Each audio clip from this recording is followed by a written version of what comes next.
ಕರ್ನಾಟಕ ರಾಜಕಾರಣದಲ್ಲೀಗ ರಾಜಕೀಯದ ಭೀಷ್ಮ ಮಾಜಿ ಪ್ರಧಾನಿ ಎಚ್.ಡಿ. ದೇವೇಗೌಡರಿಗೆ ರಾಜ್ಯಸಭಾ ಟಿಕೆಟ್ ಸಿಗಲಿಲ್ಲ ಅನ್ನುವಂಥ ವಿಚಾರಕ್ಕೆ ಸಂಬಂಧಪಟ್ಟ ಹಾಗೆ ಒಂದಷ್ಟು ಬೆಳವಣಿಗೆಗಳಾಗ್ತಾ ಇದೆ, ಟೀಕೆಗಳು ವ್ಯಕ್ತವಾಗ್ತಾ ಇದೆ, ಲೆಕ್ಕಾಚಾರ ಚರ್ಚೆಗಳೆಲ್ಲ ಜೋರಾಗಿ ನಡೀತಾ ಇದೆ ಅಂತ ಹೇಳ್ಬೋದು. ಯಾಕಂದ್ರೆ ಕೊನೆ ಕ್ಷಣದ ತನಕ ಬಿಜೆಪಿಯಿಂದ ದೇವೇಗೌಡರಿಗೆ ಅಥವಾ ಜೆಡಿಎಸ್ ಕೋಟಾದಲ್ಲಿ ಟಿಕೆಟ್ ಸಿಗಬಹುದು ಅಂತಾನೆ ನಿರೀಕ್ಷೆ ಮಾಡಲಾಗಿತ್ತು.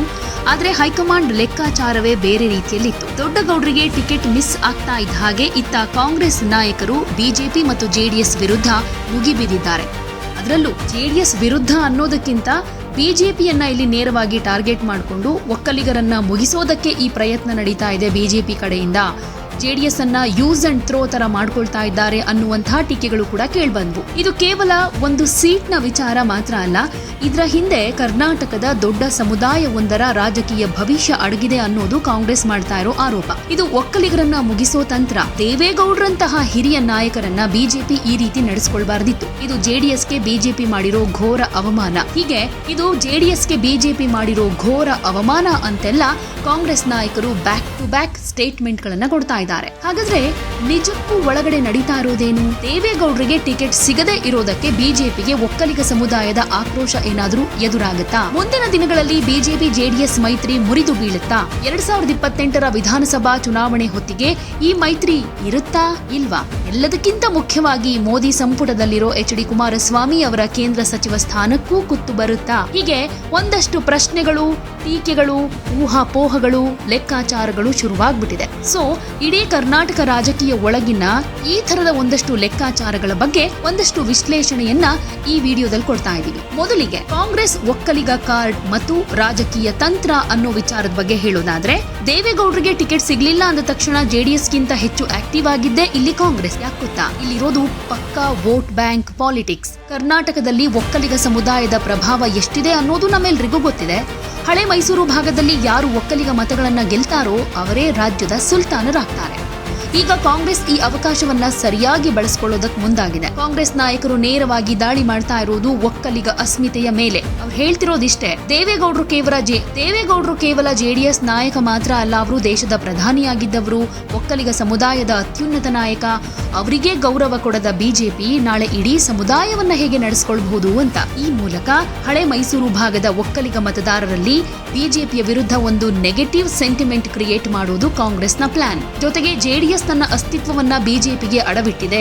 ದೇವೇಗೌಡರಿಗೆ ಗೌರವ ತಂದುಕೊಡೋದಕ್ಕೆ ಕುಮಾರಸ್ವಾಮಿ ಅವರಿಗೆ ಸಾಧ್ಯ ಆಗ್ತಾ ಇಲ್ಲ ಅಂತ ಬಿಂಬಿಸೋ ಮೂಲಕ ಜೆಡಿಎಸ್ನ ಸಾಂಪ್ರದಾಯಿಕ ಮತಗಳನ್ನ ತನ್ನತ್ತ ಸೆಳೆಯೋ ಭರ್ಜರಿ ರಣತಂತ್ರವನ್ನ ಇಲ್ಲಿ ಕಾಂಗ್ರೆಸ್ ರೂಪಿಸ್ತಾ ಇದೆ. ಇನ್ನು ಬಿಜೆಪಿ ಲೆಕ್ಕಾಚಾರ ಏನು? ದೊಡ್ಡಗೌಡರಿಗೆ ಟಿಕೆಟ್ ಸಿಗದೇ ಇರೋದಕ್ಕೆ ಅಸಲಿ ಕಾರಣ ಆದ್ರೂ ಏನು ಅಂತ ನೋಡೋದಾದ್ರೆ, ಬಿಜೆಪಿ ಹೈಕಮಾಂಡ್ ಅಷ್ಟೊಂದು ಈಸಿಯಾಗಿ ಈ ನಿರ್ಧಾರವನ್ನ ತಗೊಂಡಿರುತ್ತಾ? ಖಂಡಿತ ಇಲ್ಲ. ಅಮಿತ್ ಶಾ ಹಾಗೆ ಜೆ.ಪಿ. ನಡ್ಡಾ ಅವರ ಲೆಕ್ಕಾಚಾರವೇ ಬೇರೆಯಾಗಿರುತ್ತೆ. ಇಲ್ಲಿ ನಾವು 3 ಮುಖ್ಯ ಅಂಶಗಳನ್ನ ಗಮನಿಸಬೇಕು. ಮೊದಲನೇದು ದೇವೇಗೌಡರ ವಯಸ್ಸು ಮತ್ತು ಆರೋಗ್ಯ. ಎಚ್.ಡಿ. ದೇವೇಗೌಡರಿಗೆ ಈಗ ವಯಸ್ಸು 90 ದಾಟಿದೆ.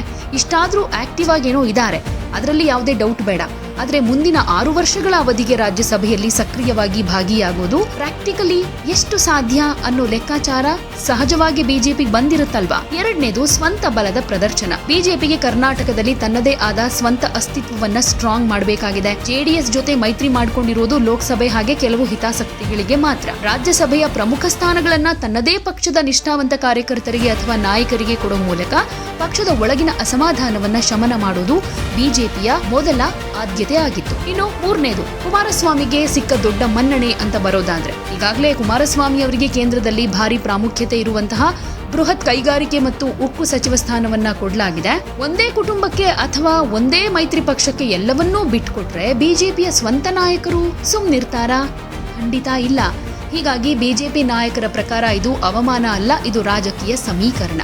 ಆದ್ರೆ ಈ ಸಮೀಕರಣ ಜನಸಾಮಾನ್ಯರಿಗೆ ಹೇಗೆ ತಲುಪುತ್ತೆ ಅನ್ನೋದ್ರ ಮೇಲೆ ಬಿಜೆಪಿಗೆ ಕೆಟ್ಟ ಹೆಸರು ಬರುತ್ತಾ ಇಲ್ವಾ ಅನ್ನೋದು ಡಿಸೈಡ್ ಆಗುತ್ತೆ.